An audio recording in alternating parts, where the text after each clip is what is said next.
Salam alaikum, bienvenue sur votre podcast, votre premier podcast conscient. Conscient nag boo leen ko déggee rek ça touche tout ce qui concerne le cerveau parce que bopp bi dafa am solo ñu koy ñoral, dafa am solo ñu ci xalaat, dafa am solo ñu ci génne li ci nekk. D'habitude on dit qu'on n'a pas encore exploité 10% de nos potentiels alors que fu mu toll nii adduna bi fu mu toll dans la digitalisation adduna bi fu mu toll dans le numérique, dans les intelligences artificielles. C'est un moment où toute la jeunesse aujourd'hui doit en profiter, surtout les jeunes.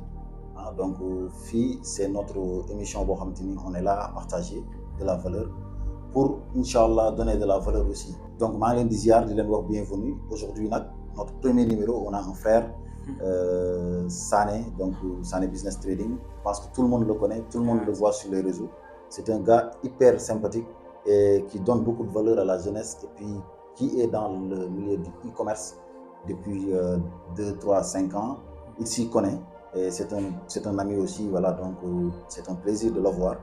Et Inch'Allah, pour notre premier podcast, alors n'hésitez pas à donner de la force et à vous abonner sur cette chaîne 3360. Et Inch'Allah, on va espérer qu'on va vous donner beaucoup de force. Donc, Sané, mon très cher, bienvenue.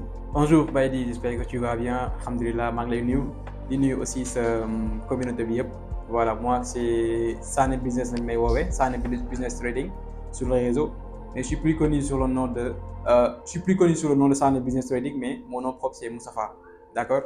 Et je suis créateur de contenu, je suis entrepreneur et je suis dans le milieu du e-commerce et je suis en même temps coach dans le domaine du e-commerce. C'est excellent, coach dans le domaine du e-commerce parce que lui, il vient de lancer un événement assez important. Moi, sa première masterclass, vraiment un événement très réussi. Nous avons été là-bas avec beaucoup de jeunes, ils sont engagés, ils sont dans le milieu du e-commerce, même ils sont même intéressés dans tout ce qui est digital. Parce qu'il faut voir vraiment tout ce qui concerne le développement personnel d'abord. Et tu verras des jeunes qui, à partir de rien du tout, ont commencé à construire quelque chose de solide. Et lors de Fanek, donc on appelle à toute la jeunesse aujourd'hui à être très consciente de les digital, le e-commerce, etc. Alors Sané, la première question c'est tout simplement te dire que mes félicitations et comment tu as trouvé ton événement. Oui, déjà je te remercie pour félicitations. Bon, événement c'était pas trop facile et vu que aussi c'était la première fois que j'ai organisé ce genre d'événement comme masterclass. Ça consiste à appeler les gens du ñëw def benn genre formation en d'autres termes aussi li nga xamante ne moom mooy e-commerce en général sur le business en ligne. C'était pas facile au début parce que on n'a pas l'habitude de le faire, mais avec bien sûr les Baïdi et autres qui nous ont accompagnés, bien sûr. Donc ça a contribué à ce que l'événement soit réussi à, je dirais même à plus de 100%. Et ñu ngi sant yàlla bu baax. Bon, Sané, comment cette idée tey naka la ñëwee quoi, parce que d'habitude c'était la première, je pense, masterclass. Comment l'idée était venue quoi? Bon, déjà man idée bu mu ñëwee yàgg na parce que j'ai toujours eu, je pense que maa ngi ko wax après événement maa ngi ko wax ni que dama yàgg am rêve toog devant les gens di jàngale sama xam-xam. Mais en même temps je voulais pas être professeur, surtout comme sunu profil yi jàngale quoi. Je voulais enseigner quelque chose d'autre mais je savais pas quoi. Juste lenn xam naa ko mooy amoon naa idée bi mais xaw ma woon kañ ni comment. Comprendre nga. Donc noonu la ma dem quand j'ai parce que def naa si e-commerce bu toll ak 5 ans presque parce que maa ngi dugg fin 2021 2022 2023 2024 parce que 2025. Donc yàgg naa am idée bi mais je me disais que damay xaar ba pare ba am xam-xam dëgg parce que boo ñëw di jàngal indi day fekk nga am xam-xam. 2 ans je croyais que c'est pas suffisant. 3 ans ma ne noonu naa dem. 4 ans ba 5e année bi nii là je suis assez expérimenté et j'ai formé pas mal de gens, plus de 700 entrepreneurs je disais. Et partout dans ici dans surtout Afrique, même hors Afrique ça me formé naa. Donc vu que am naa compétence ma ne pourquoi pas léegi ma dajale gars yi ma def li nga xam ne moom mooy masterclass. C'est comme ça que c'est venu. C'est comme ça que c'est venu quoi. Donc c'était quand même une grande réussite. Mais c'était pas difficile pour nga jaay say idée am ay.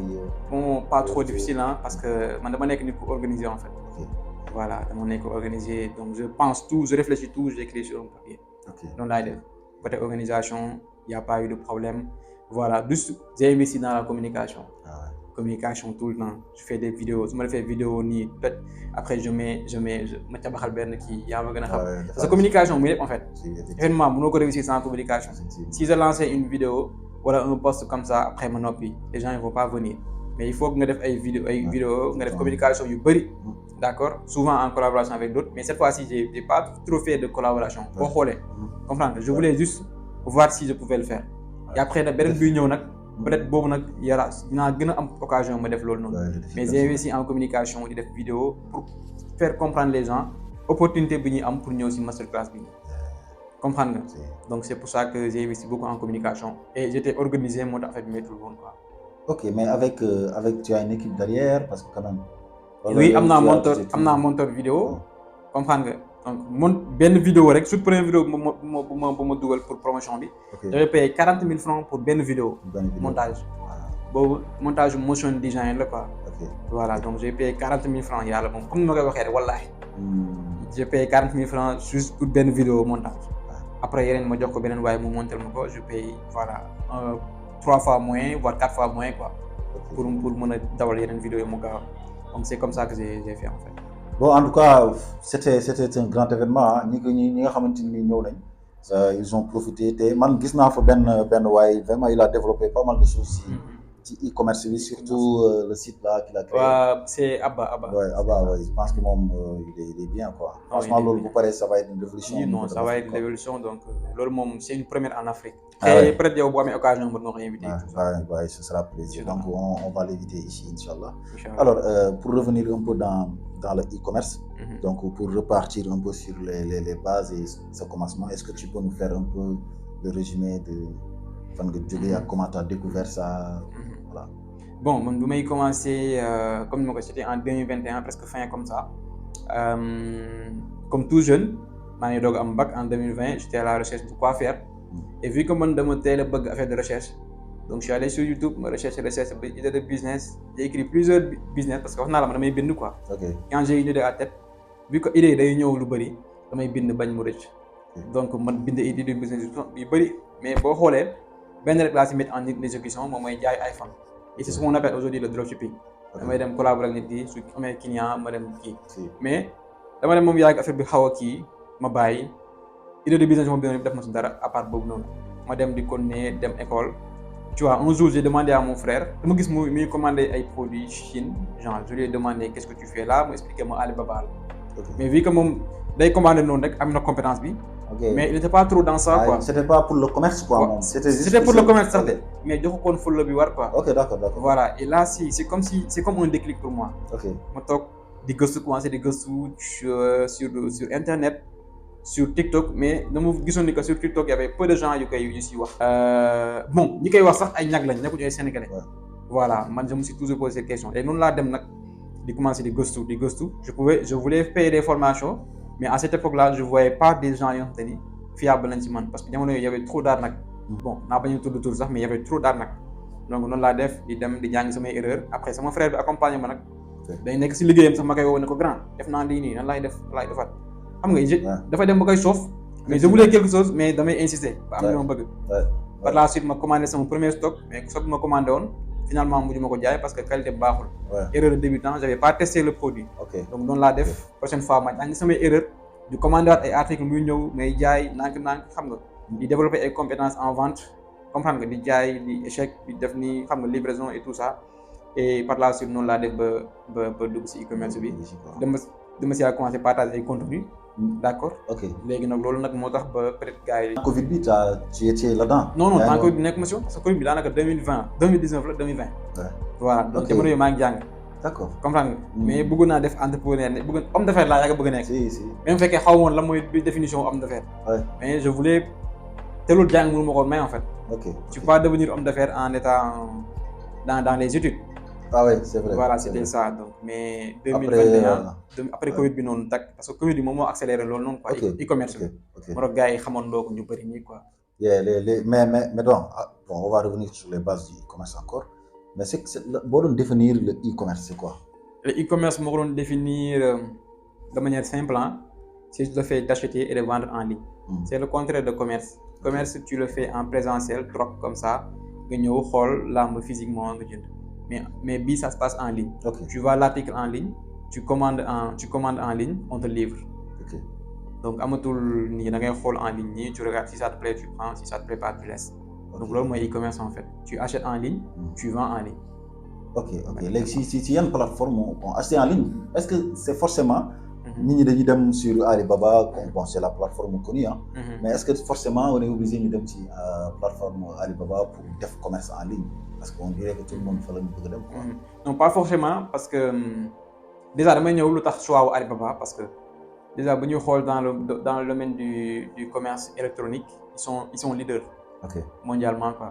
Ok. Parce que ñoom B2B la ñuy def boo déggee B2B mooy business to business. Ok. Plateforme bi dafay permettre à tous les vendeurs ou bien tous les usines du monde de ñëw di présenter ses produits foofu noonu. Donc ce qui est intéressant mooy yow client bi tu es en contact direct avec l'usine même. Ok. D'accord, avec le fournisseur même l'usine moo tax dañ la koy jaay à des prix d'usine ce qu'on appelle prix d'usine. mooy prix yu yomb. Et loolu moo tax choix boobu noonu. léegi su ma ñëwee côté beneen moyen bi parce que y a d'autres moyens mën nga sourcer wu localement.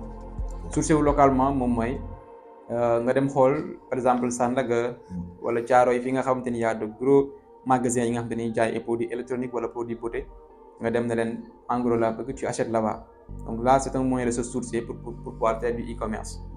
Comme xam nga jëloo nga jënd foofu noonu nekk après nga dem jaay en ligne nag donc tu fais du e-commerce.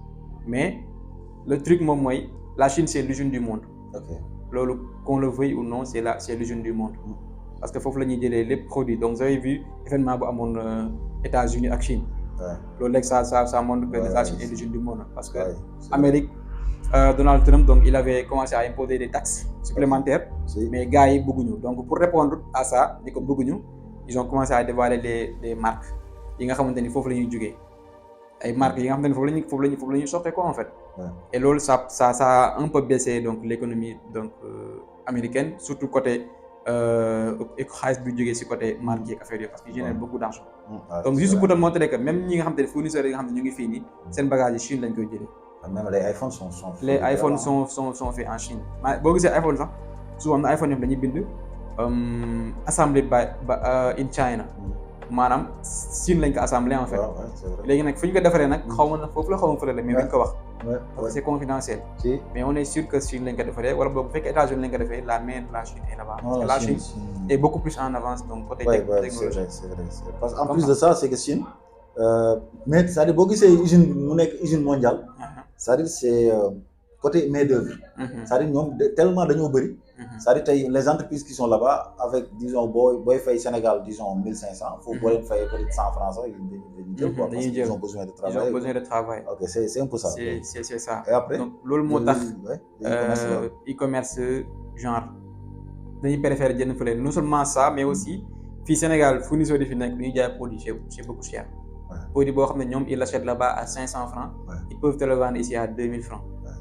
Comprendre nga donc yow boo ko jaayee à 3000 francs donc pratiquement doo si génn wala 3500 wala 4000 doo si génn. Donc loolu moo tax ñuy préférer dem jënd Chine. Ok ça c'est l'achat en ligne. C'est l'achat en ligne en fait. mooy maintenant le vendre aussi c'est un autre xam nga yow sànq yaa ngi naan. da nga doon gis nooy jëndee mais boo jëndee ba noppi après. waaw nooy jaayee loolu nag mooy erreur bi ñëpp di def tu apprends une compétence mooy jënd bi mais compétence bu gën a am solo bu ëpp bi nga def sax. mooy jaay bi defoo ko mooy uti woo ko en fait. waaw ñii dañoo xam-xam ci jaay et jaay bi nag bëri na façon mais bu fekkee da nga bëgg a jaay en ligne tu dois maîtriser certaines plateformes comme Meta bi nga xam ne moo regroupé Facebook Instagram ak WhatsApp d'accord Meta bu Mark Zuckerberg boobu moom moo ëpp base de données en fait moo tax boo xoolee tous les multinationaux dañuy lancer seen publicité. Alibaba day lancer publicité am foofu noonu ay Wave yi nga gis dañuy lancer seen publicité Amazon sax ba léegi day lancer publicité et pourtant ce sont des leaders. comprendre nga juste pour te montrer que base de données bi dafa am solo foofu noonu quoi Meta. Mais c'est obligé de passer par Meta quoi. dinaa si ñëw Meta moom moo parce que Meta moom moo fi teg tànk en fait. bu fekkee da nga bëgg résultat en tant que entrepreneur wala en tant que entreprise wala service nga bëgg visibilité ñii mën ay clients yi mën la contacter nga mën a aboutir donc foofu nga mën a jaar. Mais aussi bu la neexee mën nga utiliser TikTok ads parce que TikTok récemment je pense que c'était en 2022 mu ngi lancé TikTok ads donc mën nga def publicité comme Meta li ngeen def publicité. Ok tu rediriges les clients vers ton WhatsApp pour pouvoir les convertir wala sur ton site internet. D'accord mais base de données woom ak nu muy comprendre clients yi bokkul ak Meta.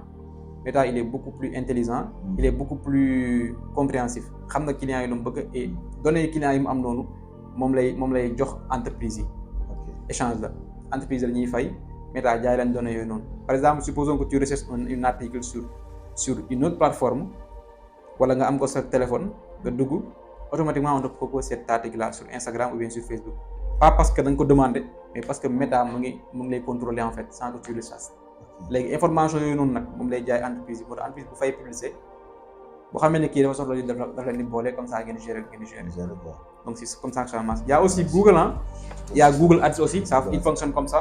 Mais les gens ils sont pas trop dans en tout cas je pense que Sénégal Google Ads moom Google am na de souvent boo demee am na ñi nga xam nag de mais genre wala sur YouTube la peut-être YouTube dañuy jàllale YouTube même ak benn site internet parfois di nga dugg benn site internet par exemple. nga gis ay annonces comme ça. waaw ay annonces ñi nii donc ñëpp si Google Ads la bokk. voilà mais li ci gën a ràññee moom mooy YouTube. YouTube publicité ça passe te YouTube publicité yi nag mooy tax ñoom ñi mën a fay YouTube bari en même temps. comprendre nga gars yi duñu si bàyyi xel mais parfois nga dugg gis benn kii publicité Shopify sax day def publicité foofu noonu. parfois nga seetaan benn vidéo YouTube Shopify ñoo def publicité am Shopify daa fay pour daa fay Google Ads pour mu jaarale foofu noonu kii pas YouTube la fay def mais Google Ads la Google la fay. comprendre nga. donc c'est comme ça en fait y a d'autres am na Pinterest Ads. mais Pinterest bi que Sénégalais fii Sénégal les gens ils sont pas trop dans Pinterest. Facebook la ñu xam peut-être TikTok quoi. voilà TikTok peut-être moo tax mais Meta daal xam naa ne daal moom donc t'es obligé tu payes Meta. tu payes en fonction de. est-ce que mën nga fay c'est-à-dire damay dégg gars yi naan $15 $20 mais mën nga fay 1000 francs par exemple. mën nga fay $2 par jour quoi 1000 francs $2 c'est combien. c'est à peu près 1000 francs. waaw ay 1200 côté yooyu lay doon parce que dollar bi c'est à 600 parfois day yëg waaye tax moom bon. voilà on va dire 1000 francs quoi. loolu ça dépend bu fekkee da ngay lancer par exemple campagne boost boo xamante ni ça demande pas beaucoup de paramétrage. donc bëriwul ay ciblage ak yenn affaires yi mënoo ko si def donc foofu noonu mën nga def $2 par jour wala $1 par jour parfois dañ lay permettre $1 par jour. $1 maanaam 600 francs. comprendre nga mais bu fekkee da ngay def campagne publicitaire et que tu veux beaucoup plus de résultats. donc il faut nga yokk budget bi minimum tu fais $5 wala $10 et même dans la bourse sax tu peux faire $10. man tey je lance les deux je lance des bourses nii rek j'ai lancé une campagne ma def $4 par jour je pense que 6 jours yi ça fait ñaata lay doon sax après ay $24 lay doon. donc ce qui veut dire que semaine bi 6 jours yi nii donc dinaa fay su jeexee dinaa fay $24. $4 laa def ce qui veut dire que man sama bëgg sama résultat yi gën a yokk en fait. $4 par jour. voilà maanaam su ma doon am su ma doon jot par exemple 50 messages par jour. di am ay 6 wala 7 ventes par jour. donc bëgg naa mu multiplier pourquoi pas mu jógee 7 ventes ba dem si 14 ventes donc loolu la ñuy woowee scaling. comprendre nga maanaam il faut nga optimiser il faut nga scaler sa business. voilà yaa ngi def mais bëgg nga plus de résultats. da ngay fay encore. yoruma boutique physique bi nga xam ne damay fay 200,000 francs par mois wala 100 wala 75,000. mooy nekkat magasin. loolu mooy doon sama magasin en fait. il faut que ma fay pour ñi mën a gis sama kii nii. effectivement mais booy doog a commencer mën nga def boost après tu payes $2 par jour nga dem naan. bon en tout cas c'est très intéressant Sané donc en tout cas yow da ngay def des formations sur ça pour ceux-là qui veulent parce que quand même li nga wax nii c'est tout un système c'est pas facile de. effectivement nga koy gis nii Sané di wax rek nga foog ne affaire day ñëw di yuree comme ça là. effectivement oui effectivement je fais des formations pour débutants yi ak pour ñi nga xam ne ils sont expérimentés. am na débutants yoo xam ne ils ont du mal à trouver leur chemin. dañuy dégg ni e-commerce mais ils savent pas réellement les bases fan la ñu war a jaar. donc man je suis là pour ça non seulement pour formation mais aussi pour accompagnement parce que je forme pas seulement. ma la formé bàyyi la ma lay former pour accompagner le pas à pas. quand tu es débutant wala boog nga nekk expérimenté yàgg nga si. mais tu as des blocages surtout au niveau des publicités qui coûtent cher souvent. avec des nouvelles mises à jour comme Andromeda affaire yooyu noonu donc. ça a mis beaucoup de bruit hein. voilà c'est quoi ça. Andromeda c'est juste benn IA boo xamante ni Meta daf ko si intégré. pour mu mën a faciliter créateurs yi wala boog entreprises yi. parce que bu njëkk ba tu faisais tout manuellement. comprendre nga. tu faisais tout manuellement léegi tu t'occupes uniquement de faire des vidéos ou bien des images ou bien affiches publicitaires tu mets léegi algorithme bi nag moom mooy xool en fonction de vidéo yi nga def publicité bi wala image yi nga def mu xool ba yenn gën a performant mu jox ko publicité bi. c'est tout simplement ça intelligence artificielle la. tu vas pas le voir sur l'application wala sur le site Meta mais c'est intégré quand tu appliques schéma bi maanaam configuration wu Android Media. ok donc C'est ça aussi- c'est un peu donc yow da ngay liggéey en même temps avec l'intelligence artificielle. Effectivement. parce que je pense que actuellement. Effectivement. on peut pas- effectivement moo tax ñu bëri comprendre ñu mais dafa nekk juste benn technique bu simple et phase d'apprentissage bi dafa yéex. par exemple nga def 2 jours supposons nga def par exemple $10 wala $5 par exemple un jour mu nekk $5 2 jours mu nekk $5 3 jours mu nekk $5 dafa métti mais bu fekkee yow da nga xam ni que business pour nga xam pour nga amee résultat il faut nga bàyyi phase d'apprentissage mu jeex. mais boo yaakamtee nga teel a couper publicité bi ça va pas marcher parce que tu vas penser que ça ne marche pas alors que. Ouais. Et puis je pense que il faut ça dit plus tu paies plus tu as des résultats hein. plus tu as des résultats. parce que xam nga adduna bi fa la toll quoi man dama jàpp ni boo bëggee business boo bëggee xaalis da ngay def xaalis. ah c'est simple. ah c'est ça Facebook tu le payes plus il monte plus de publicité tu vois. c'est ça. bu nekkoon 10 personnes lay woon dina ko woon 20. loolu dina ko woon am na ñoo xam ne il va les acheter xam nañu la ñuy jënd. il va c'est ça. donc c'est ça. c'est ça quoi donc affaire yi moom il faut mettre quelque chose quoi. il faut mettre quelque chose. mais si tu n'es pas prêt à mettre de l'argent ça va être un peu compliqué quoi. waaw et puis bon 1000 francs par jour je pense que c'est bon pas 1000 grand francs par chose. jour baaxul bu kii méttiwul pour koo xam te ni. Ouais. yaa ngi xaar par exemple am bénéfice yu bëri. et surtout bu fekkee sa produit 10 000 la jar. waaw wala c'est ça. 7 000 par mën na ko exemple. mën na ko jël benn jaay mën na ko fay voilà quoi. benn 1000 francs bi nga fay par jour wala 1200 bi nga fay par jour. mën nga see am par exemple benn 30 messages si 30 messages yooyu wala 20 messages yooyu noonu nu mu jëlee di nga am 2 clients. même benn client boo ko amee parce que 1000 francs boobu si génnee tu as kii. ok voilà c'est soo amee 2 commandes rek tu es rentable. bah oui c'est ça il faut que gars yi Voilà. dem ci formation c'est ça. xam quoi donc bon on va parler un peu plus de chiffres. Parce que xam nga les jeunes là, ils aiment les chiffres, on aime les et chiffres, ça, on aime- ça permet de toucher les choses quoi. on aime les cash Tu vois, flow. donc, les cash flow quoi, les dashboards gars yi di wane di Les dashboards. nappante quoi. Tu vois donc est-ce que Ça. aujourd'hui on peut vivre de ce métier là parce que comme voilà commerçant. bon man déjà j'en suis la preuve parce que man si e-commerce moo tax ma dund e-commerce déjà mooy tax ma dund ak sama yeneen business yi mais e-commerce laay wax parce que e-commerce dafa nekk business boo xamante ni une fois que nga dem ba xam yoon bi ñeme. ok yaa ngi comprendre tu peux pas ne pas faire de l'argent avec l'e-commerce. ok kaani la en fait mais kaani la boo xam ne boo ko tàmbee lekk bu yàggee da nga. waaw du safati quoi. waaw du safati dara. da nga koy gérer. par rapport ak yoon mu ngi doog a lekk. mënuñoo bokk. ça c'est compliqué. waaw day xaw a xajal c'est si moom. l'expérience c'est ça qu'on dit. Voilà. nit ki moom début bi c'est. Effectivement, mais moi j'en suis la preuve. J'ai fait le million, vu qu'on parle de chiffres, j'ai fait le million en 2023. C'est intéressant ça. D'accord, en 3 ans, moi 3 ans j'ai fait le million. Et le gën a métti moom mooy de garder le cap. Parce que tu peux faire de l'argent, mais si tu ne sais pas conserver cet argent-là, ça va disparaître. Maanaam xaalis boobu da nga ko war a mën a conserver après nga mën ko fructifier. Ok. Sinon ça sert à rien. Ne pas trop voler. quoi. Voilà, sinon Là da nga où- see dal noonu rek sur le coup, mais tu l'as pas bien mérité sax. Ouais. Comprendre nga. Mais c'est comme ça que j'ai fait. En 2023, j'ai fait mon million. Après 2024, c'était un peu difficile, d'accord, mais quand même, j'ai su garder le cap. Parfois, je fais 500, parfois, je fais 700, parfois, je fais 1, parfois, je fais 1,500. Ok. Parfois, je fais même 2 millions. Là D'accord. actuellement. Là, on est à début mois, ba fini. Début mois, ba fini. Donc là, on est à pratiquement 500. Ok. 500 net. Mais Pas de chiffre d'affaires, pas de bénéfice. chiffre d'affaires, mais de bénéfice.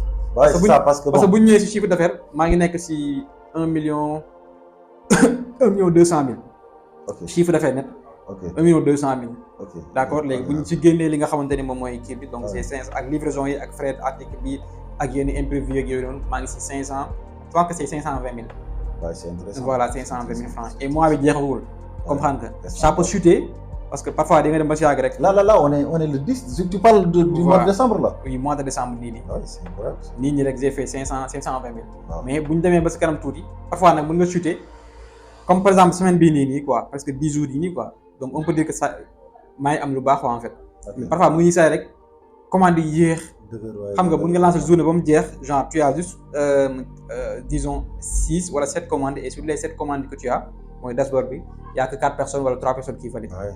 léegi courbe bi ni lay def nag mais bu tombee ni rek il faut nga jéem a xool nooy réajuster en fait léegi si phase boobu laay nekk. Ouais, c'est compliqué hein parce que. moo tax lu may ñaan mooy maanaam genre comme ni mu commencé baax nii parce que décembre lañ nekk. Ouais, décembre pour- ça va hein. et produit boobu maa ngi ko doon présenté masterclass la fois dernière. Ok. maa ngi ko doon présenté j'ai acheté 200 pièces. ce produit là dama préparé quoi juste pour décembre bi cadeau pour ñi nga xamante ni dañoo bëgg a teral seen jabar yi nga xamante ni sont enceintes Ouais. ak jigéen yi nga C'est xamante ni peut-être intéressant. bëgg nañoo soulager seen métier ëmb bi xam nga dans le confort donc pour ñoom laa visé. Ouais, moo tax voilà donc si laa nekk nii. donc là tu commencé à le vendre comme ça. commencé naa ko moom laa nekk di jaay nii. ok en ce moment moom mooy sa business quoi. moom mooy sama pour ce mois de décembre. voilà am na yeneen produit boo xam ne war naa ñëw fekk quelques semaines. Je pense que voilà du mu tudd produit mais am na beneen produit boo war a ñëw.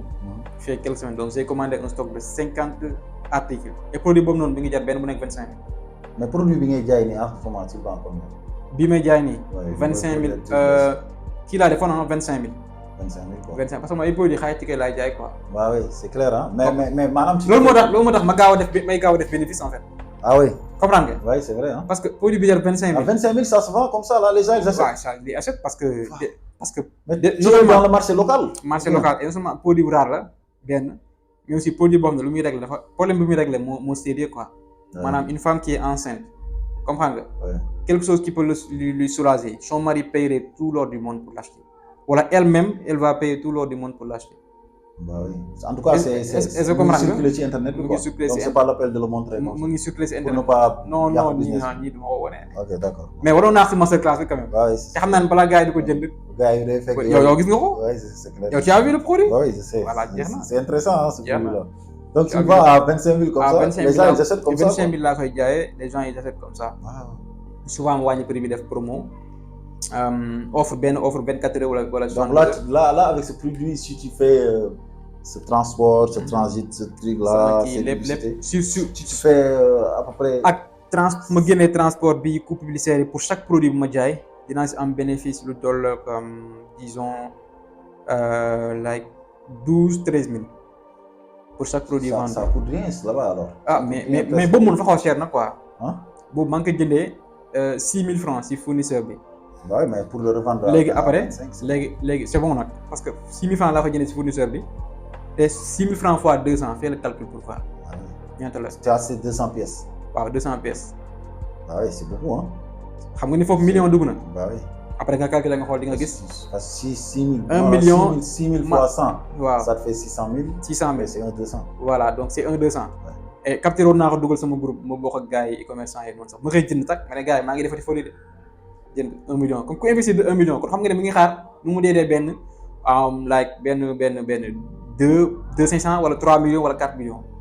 est-ce que comprendre nga. si c'est ça. voilà noonu la demee.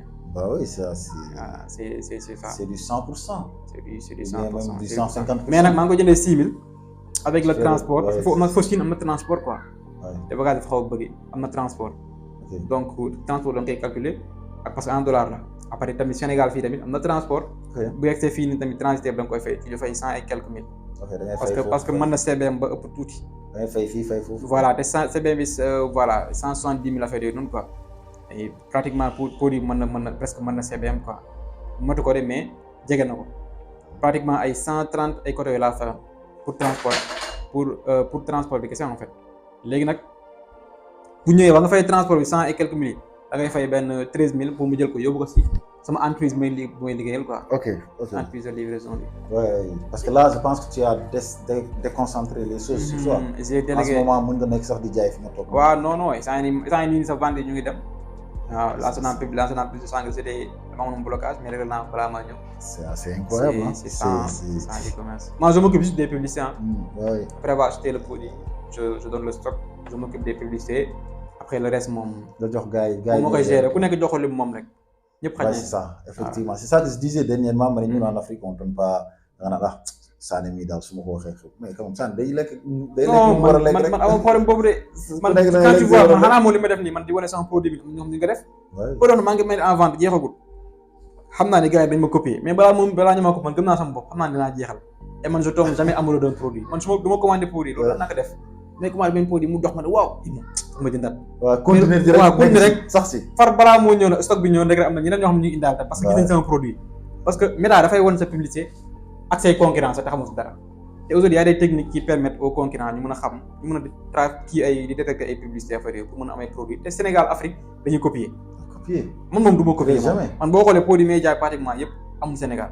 c'est très rare ma jël produit wax na am na Sénégal. mais là loolu c'est des recherches que tu fais ah. waaw ay recherche profonde da ngay recherche ba sonn gisoo nga toog ba suba nga recherche encore gisoo nga toog ba suba nga recherche encore noonu ngay def di recherche rek yàlla ne la sëñ bi comme yaa ngi ci affaire yaa ngi ci affaire yi xaaral ma wala benn sërëxal la benn ah, comprendre c'est- nga c'est- nga c'est- xool te damay testé voilà ma lancé kii damay defar sama publicité defar sama boutique lépp ma testé xool ba xam dinaa am ay vente léegi vente yooyu ma koy considéré comme vente fictif ma woo client yi ok bu ma ko testé rek même benn jour demi journée am naa si 4 commandes 25 fois 4 ñaata la pratiquement dina doon ay 100 et quelque quoi 25 voilà fois 4, donc mu ne 100. ah produit c'est rentable defar ay vidéo yu noor après ma lancé kii commande bi ma pose publicité yi ma ñëw Android bi daa ñëw comprendre nga il a fallu du temps pour xam nga pour nga maîtriser ko pour ma maîtriser ko parce que man juste toujours bu dara génnee samay élèves damay bëgg ñoom ñu xam léegi man na je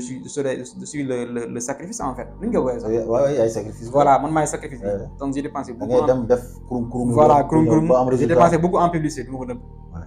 pour juste pour comprendre l'algorithme comprendre nga dem naa si YouTube mais man ñu may gën a suivre YouTube mooy américain yi dégg nga seen langue mais quand même damay da forcer ngay suivre rek da ngay suivre li ñuy damay def quoi ak seen tuut ak seen sous-titres yi en fait Ouais. am na yenn yoo xam ne dinaa comprendre parce que ñoom Ouais, lu leer la ñuy teg quoi ouais. lu leer ils sont trop forts gars yi dañoo raw de américain yi non américain yi saa yi booy saa yi loolu ngay wax naan c'est le dropshipping non wàllu commerce c'est autre chose man je pense que qu'est-ce que tu penses du marché sénégalais est-ce que c'est saturé wala y a encore beaucoup de choses à faire marché bi xaajoo bi saturé ça moom c'est moi qui te dis xaajoo bi saturé parce que su sénégalais saturé woon su saturé woon man dinaa bokk suñu njëkk a wax parce que si laay surtout loo en fait comprendre nga saturé parce que fii tout est à refaire ba pare nit ñi sax wóolooguñu sax à 100%. voilà léegi loolu la nag léegi ñun ñu war a travailler confiance mais marché bi saturé wu si nga xam naka ngay trouver les bons produits waaw lan ngay jaay ñi voilà sénégalais yi voilà parce que produit yi dafa am critère en fait am na produit yoo xam ne seen problème bu ñuy régler dafa médiocre te dafa disponible ci marché da ngay génn gis Ali Ndiaye Ali wala Awa di ko jaay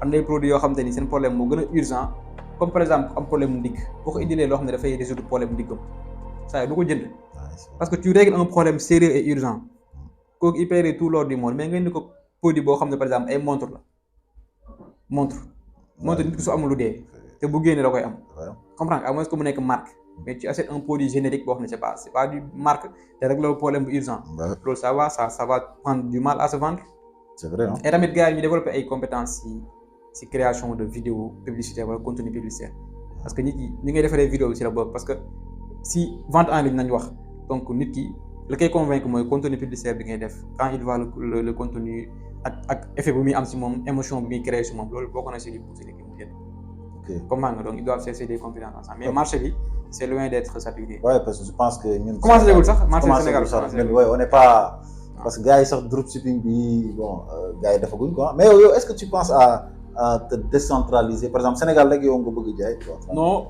man doon naa dem tester benn marché Côte d'Ivoire bi mais produit bi ma yoroon dafa am problème quoi. parce que li nga wax nii yow sa produit bi mën na dox Côte d'Ivoire. waaw mën na dox mais genre produit bi nii bëgguma ko yóbbu Côte d'Ivoire quoi. waaw mën naa ko yóbbu Côte d'Ivoire mais bëgguma ko fi yóbbu Côte d'Ivoire mais benn produit yoo xam ne bëgg naa ko fi yóbbu foofu noonu. yaa ngi koy waaj quoi. voilà maa ngi koy waaj foofu noonu mais produit la boo xamante ne tamit ça règle un problème assez urgent. mais plus urgent même que yow li nga wax nii kay. et boobu noonu et produit ko su ma ko amee dama koy tas fépp si Afrique du yem si Côte d'Ivoire kese. su ma Mali laa koy kii Côte d'Ivoire ak Bénin ñett dëkk yooyu laa bëgg a ciblé. mais sa produit bi ngay jaay Sénégalais yi bari ñuy. waaw bii c'est que bii dafa métti tamit dafa métti parce que transport bi tamit dafa métti li ma si frais daa bëri de. dafa xaw a kii quoi dafa diis trop. mais yow bëggoo gars yi jaay leen. non bëgg naa de mais maanaam dama bëgg xool benn produit boo xam ne nii produit bu ndaw lay doon nii loo xam ne day régler problème bu baax. mais bii moo gën a xaalis boobu mooy bénéfice. xam nga mooy bénéfice te mooy si ngay gën a parce que yooyu noonu. yooyu noonu ça coûte pratiquement rien quoi en Chine wala fii sax y a des fournisseurs yi nga xam ne ñu ngi fii comme par exemple mën naa jox exemple am na ay marques yu jaay fii ay produits jigéen comprendre nga ay gamme gars yi ñoo xamul rek mais mën nga dem jël loolu en gros nga dem jaay ko feneen. ok comprendre nga da ngay xool benn marque boo xam ne mu ngi ñëw rek nga proposer ko kii nga jël benn pièce conséquent tu prends 200 pièces day content. tu prends 200 pièces mu ko bu fekkee 7000 la koy jaay wala 8000 tu prends 200 pièces il te fait à moitié. les marques sont ici. marques localement wala nga dem foofu noonu nga xool comprendre nga tu fais une grande promotion derrière tu vas passer. man marché Afrique bi su ma doon lancé wu du ma lancé wu Côte d'Ivoire kese doon bàyyi de damay laal 3 dëkk yëpp ay cible leen doon. je collabore avec des entreprises de livraison yu nekk foofu noonu. comprendre nga et puis le tour est joué quoi. j'envoie le stock aussi là au Sénégal je lance mes ads je fais le ciblage je fais le nécessaire les angles marketing après bu ñu commandé ñoom ñu gérer. Bon, en tout cas, c'est intéressant. Hein? Bon, mais tu penses que les jeunes là sont en train de découvrir ça ou est-ce que comment tu penses bon que jeunes les ñu ngi jeunes koy là découvrir mais il y a trop de plaisanterie. su mu nee plaisanterie mooy maanaam découvrir nga benn business mais buggoo am xam-xam si business boobu noonu da ngay kii rek caf langal rek nga ñëw commencé. loolu moo tax moo tax gars yi naan marché bi saturé wul de. parce que clients yi tamit defuñu les clients yi dañuy xàmmee vendeur bu sérieux. quand tu crées un site qui est médiocre wala boog sa vidéo publicitaire baaxul flou na nga jël vidéo chinois yi nga dugal ils vont pas acheter dañuy romb. man nit mën na yor benn produit ma gis ni ki yor na produit ma gis ni ko moom su ma koy jaay Sénégal et que nu mu koy présenté baaxul damay jàpp ni que amul Sénégal. ok est-ce que comprendre nga fi ma waxee. c'est comme ça que ça fonctionne. moo tax gars yi boo yi nii genre ñu ngi dugg de mais il faut que ñu yokk seen xam-xam en fait. ok su ñu bëggee carrément gis seen bopp si business bi il faut que ñu yokk seen xam-xam c'est la base. Oui, en tout cas, il y a de bons exemples. Hein. Moi, je connais comme des jeunes comme Wally qui font des conférences aussi. Wally, c'est un beau gars. Déjà, nous avons dit maa ngi doon présenté projet am bi il a sorti benn sas yàgg na tuuti pour recherche de produits. Et am na yeneen fonctionnalités yoo xam ne ils sont intégrés dans ce sas là. Voilà, donc comme par exemple générer ay images comme générer site internet.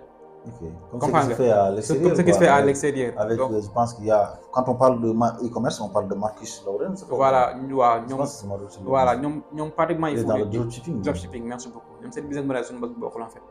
Donc loolu dañ koy jàppale waaye dañ koy jàppale. C'est un bon gars, nit ku baax la en fait. Comprendre nga nit ku baax la et il est très compétent dans ce qu'il se fait. Comprendre nga. Et aussi il y a l'outil que Abba a développé mooy CopyX bi. mooy borom présenté si masterclass. loolu moom c'est assez incroyable. ay Sénégalais ñoo ko defar en fait. Ça c'est assez incroyable. maanaam Sénégal dañoo am potentiel bu on a des génies créatifs en fait. Bah oui, c'est des clair, gens qui réfléchissent qui regardent le marché. xam nañu ñee lu ñuy def noonu ay Minéa recherche de produits xam nga tey jii nii Minéa boo ko recherche de produits produit ñu lay woon c'est pas trop adapté en Afrique. non ay produits yu broche ay cheveux kii chien fii xaj Sénégal xam nga xaj suñu diggante xaj. comprendre nga. man mii xaj toroxal naa ko muy nekk xale ba léegi nii parce que milieu bu maa ngi la en fait. Donc ay recherche de produit da ngay recherche produit ñu wan la produit boo xam ne c'est pas trop adapté ici. mais ñii ils ont vu le problème ils ont apporté une solution. Mais parallèlement tu es sur YouTube aussi est-ce que là tu n'es plus concentré sur YouTube moom. c'est quoi YouTube genre j'ai fait une pause mais dinaa ñëwaat su ma ñëw ak doole laay ñëw. y a des podcasts qui arrivent yoo xam nga nu mu demee. y aura des micro trottoirs yoo xamante ni yooyu gën a qualitatif. parce que boo xoolee ay micro trottoirs. là tu es focus sur TikTok je pense. voilà sur TikTok mais maa ngi waaj xam nga yenn affaires yoo xam ne nii damay def podcast damay def ay micro trottoirs damay dem seeti ay entrepreneurs dans leurs intimités. Sénégal nag ils sont pas trop dans ça. bah oui c'est clair. dañuy xaw a am tuuti. je sais pas xaw ma complexe la xaw ma la. non mais boo waxee li nga doon gars yi. waaw gars yi maa duñu fekk si tamit. gars yi dañuy foog ne gars yi da ngaa yor moo ngeen. waaw mais loolu dara. alors que c'est-à-dire ça devrait pas être un problème pour man. loolu un jeune qui te dit que j'ai fait 1 million comme ça. waaye man de mosuma nëbb loolu. te tey jii nii quand j'ai dit que j'ai fait 1 million waaye mbokk yi soxla yi gën a bëri. kay waaye man non mais éducation financière daa baax. kenn du ma njablu. Est-ce que comprendre nga? Tu fais ce que tu peux. Je fais ce que je peux. Ce qui est urgent je le fais, ce qui n'est pas urgent je le fais pas. Comprendre nga te kenn moo forcément def dara rek nga xam te ni bokkul ak sama responsabilité. Est-ce que comprendre nga fi ma waxee? Voilà, éducation financière. C'est ça qui nous colle après quand on a de la famille ngay wax li nga am après bon. Voilà loolu nag mais on est sur les réseaux parce que bu ñuy wax kii c'est pour inspirer non seulement mais aussi pour vendre derrière. Tu inspires les autres à se lancer et tu mets ton produit. comprendre nga loolu kese la mais loolu laa bëggoon def quoi dem seeti les gens dans les intimités mais xam nga Sénégal tamit gars yi mooy loolu. voilà et souvent y a des choses yoo xam ne mooy loolu. comprendre nga c'est pas facile hein mais voilà. il faut loolu mooy problème bi mais ça va révolutionner ça va être un peu révolutionnaire. voilà su ma trouvé benn ñaar ba ñett rek après les autres ils vont adhérer parce que les gens souvent dañuy bëgg nga def preuve voilà après ñu mën la gën a jox confiance quoi mais loolu je pense que c'est rien quoi. Bah oui, c'est en tout cas Sané. Man moom bañuma loolu moom. Je bañuma ku ñëw ne ma dans ton intimité ma ñëw tu fais quoi quand je me réveille je fais ça. Passer une journée disons. Passer une journée avec l'entrepreneur. Montrer ce que tu. su ngoonee ma dem salle de sport ñu ànd ñu def lii. tu vois un peu loolu dafa nice quoi. Je vois que les gens ils le font là. Voilà dañ koy def États-Unis mën naa américains yi laay suivre su ko def boobu ils le font mais pourquoi pas nous.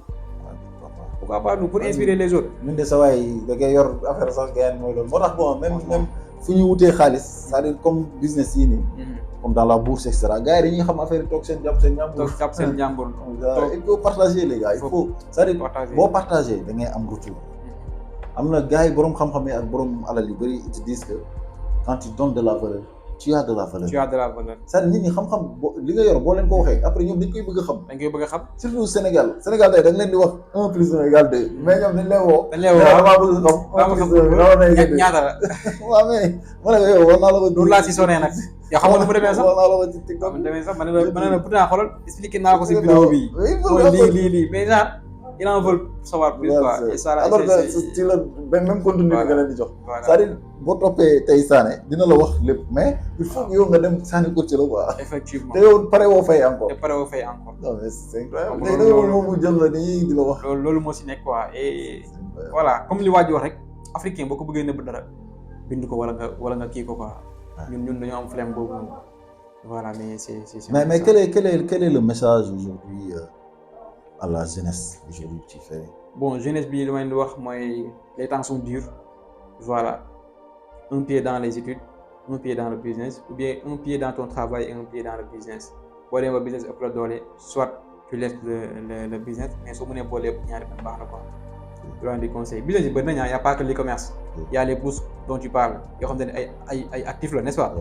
Voilà donc tu investis une fois et tu laisses comme ça. C'est des passifs. C'est des passifs. Voilà, c'est des revenus passifs. Donc tu laisses comme ça, donc ça vient comme ça. Donc il y a plein de business, et même business physique, il y a des business physiques qui ont il n'y a pas que le business en ligne en fait. Business en ligne, dès que le monde est en pleurs. Mais il y a ici khalat yow quoi. Ouais, non, tu es full e-commerce. Tu es en ligne hein. Man si khalat de. Man si khalat, je suis full e-commerce mais am na yu ñëw quoi yow di nga découvrir. Waaw. Keroog ci masterclass maa ngi expliqué yenn kii. Te loolu c'est benn laa expliqué. Mais il y a beaucoup de projets qui nga xamante ni maa ngi si. Tu vas être en physique quoi. Physique parce que tey jii nii business en ligne baax na mais tu dois créer une empire derrière boo xamante ni ça tu n'as pas besoin de plus de d'effort. Comprendre nga. mooy créer benn actif tu investis tout tu laisses l'argent venir ça. Comprendre nga fi ma c'est là loolu mooy objectif final bi quoi en fait. moo tax à ces jeunes là les temps sont durs. Un pied dans les études et un pied dans les business bu leen kenn wax le contraire un pied dans les études un pied dans les business parce que tey jii nii amaana boo viser la lune si tu n'as pas la lune peut-être tu tomberas sur les étoiles. Comprendre nga voilà donc un pied dans les études un pied dans les business un pied dans ton travail un pied dans le business du yaakaar dara organise-toi rek voilà bu yàlla dogalee ni que fii ngay réussir di nga réussir foofu noonu bu yàlla dogalee fii ngay réussir di nga mais l'essentiel moom mooy satisfaction bi nga am ni que tu as tout donné. Tu as tout donné quoi. loolu que c'est le Et le message pour tes projets, quels sont tes projets actuellement sur bon 2026, on va y aller sur 2026. 2026 voilà. Bon projet bi moom mooy projet yi bëri nañu en fait. waaw projet yi bëri nañu. bokk nañ ci par exemple dem rencontrer samay fournisseurs ça veut dire maintenant. Ok parce que il faut que ma rencontrer samay fournisseurs. mooy en Chine la voilà Chine ak ñu demee noonu foog nga dem. xam nga dem quoi yàgg naa bëgg a dem. parce que yow da nga war a dem. mais voilà dama war a dem. c'est clair war a dem. gars yi ñu dem. man samay élèves sax ñu ngi dem. samay élèves sax ñu ngi dem da nga war a dem. mais maanaam soo gisee demul c'est pas parce que amoo moyen bi de mais juste man bëgguma man je tombe pas amoureux d'un pays parce qu'il est beau comprendre nga. non mais amoo complexe boobu quoi léegi voilà léegi nag je me disais il faut que ma am but réel pour mën a dem. et là j'ai le but parce que j'ai ma marque. te marque bi pour ma gën see mën a liggéey il faut que ma dem rencontrer sama fournisseur. créer relation bu direct. est-ce que comprendre nga. ma mën a wax ak moom ñu toog sur la table on parle. ak yeneen affaires yoo xam ne tamit maa ngi ko bëgg voilà de business en businessman yow comprendre nga lépp doo ngaa ak yeneen affaires yoo xam ne maa ngi ko bëgg a def. là loolu bokk na ci projet yi ak yeneen yoo xamante ni on laisse comme ça parce que tu parles. parce que Chine moom léegi moom daanaka ak Dubaï les années. gars yi dafay def voilà non Chine léegi. c'est pas bon. Chine nag moo gën a métti Dubaï nag quoi. Chine moo gën a métti Dubaï Chine minimum si tu as genre 800 wala 1 million da ngay 1 million daal 1 million et quelque di nga dem. comprendre nga parce que billet d'avion la lay coûter ak hôtel bi et seen lekk foofu noonu c'est pas facile surtout ngay lekk ceeb maa ngi gëstu.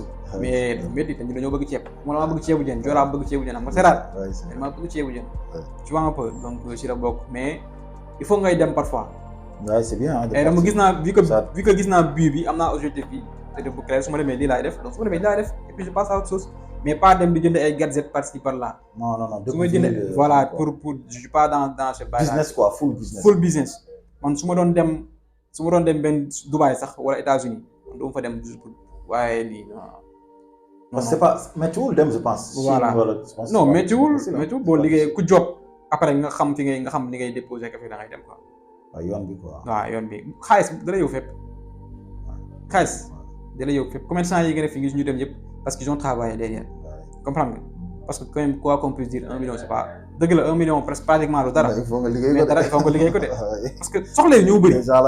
location madame fii surtout ba may jabar nga am ay doom wala boog nga am parents yoo xam ne da ngay war a jàppale ay rak. tu vois un peu pas facile hein. Sénégal dafa métti. waaye c'est dur hein. voilà te boo demee Chine ba ñëw sax gars yi yaakaar nga loolu alors que da ngaa dem amaana pour uti xam-xam wala def ay projet tu vois un peu. voilà c'est ça mais en tout cas léegi le master classe là je pense que tu vas faire un master tour hein. Master classe c'est le nom c'est master classe Ecom tour. Ecom comme e-commerce. Tour comme tournée. D'accord. Donc c'est pas seulement ça se limite pas seulement à Dakar. Donc prochainement bon c'est naa ko gars yi sax. prochaine étape ba il faut nga wax leen. wax leen moo gars yi ñu xam ko waa. ñu mën a parce que maa ngi posé question bi ci commentaire yi ma ne gars yi fa la ñu bëgg ma dem soit Thiès Mbour Kaolack Fatick wala Ziguinchor wala Tambacounda affaire yooyu noonu. mais gis naa il y a trop de Mbour et Thiès yu ñëw. Mbour Thiès donc après je suis en train de voir avec mon équipe fan la ñuy tànn ba xam ñu dem Thiès et on va collaborer avec d'autres entrepreneurs yi nga xam ne ñu ngi Thiès créateurs de contenu. comme ça message bi gën a jàll et ñu gën a liggéey. incha allah Thiès c'est Mbour ah. Thiès ak Mbour benn la mais ñoom dañuy xëccante rek parce que besoin bi Thiès la. oui c'est ça. waaw mais ñoom dañuy xëccante Mbour avec la petite côte. voilà ñoom pour ñoom voilà mooy loolu. sama gars yi. waaye donc waa Thiès kon nañu préparé quoi. waaw noonu lañu préparé wu. ak waa Fouta sax pourquoi. waaw Fouta dañuy dem Fouta. waaye Fouta ci lañ bokk quoi. dañuy dem Fouta am na ay kii yu nekk Fouta de. waaw am na ay kii yu nekk Fouta dañuy déggoo. c'est intéressant macha allah. En tout cas, Sané, ça fait un plaisir de t'avoir de nouveau. En tout cas, merci beaucoup. Tu es un bro et puis on te félicite, on t'encourage. Merci. Et franchement, on te dit bon courage. Merci donc, beaucoup. guys, votre émission conscient qui parle de tout et de rien, qui parle de jeunesse, qui parle d'entrepreneuriat. Voilà, dañuy toog waxtaan quoi def suñu kii xam naa ne après dina gën a neex mais ça c'est la première épisode donc qu'est-ce que tu as dit par rapport à cette nouvelle. Bon émission bi déjà c'est à encourager parce que déjà tur bi rek xaw ma kan moo ko choisir mais tur bi sans dire en fait conscient mooy lépp quand tu n'es pas conscient tu ne peux rien réaliser en fait comprendre nga donc émission bi lu nice maa ngi koy rafetlu bu baax a baax et peut-être du yem fii peut-être dinañ ñëwaat encore. Bien sûr. Sur d'autres circonstances. C'est ta maison. Voilà et voilà yaa ma gën a xam. Et juste mettez des likes. Mettez des commentaires pour soutenir la chaîne, c'est très important. Inch'Allah. Donc en tout cas, lui-même, c'est sa maison quoi. Donc c'est le premier épisode et puis c'est mon premier invité. Donc Inch'Allah, on va encore caler des dates. Donc on se donne rendez-vous très bientôt. Abonnez-vous, partagez, Inch'Allah. À très bientôt. Inch'Allah, merci beaucoup.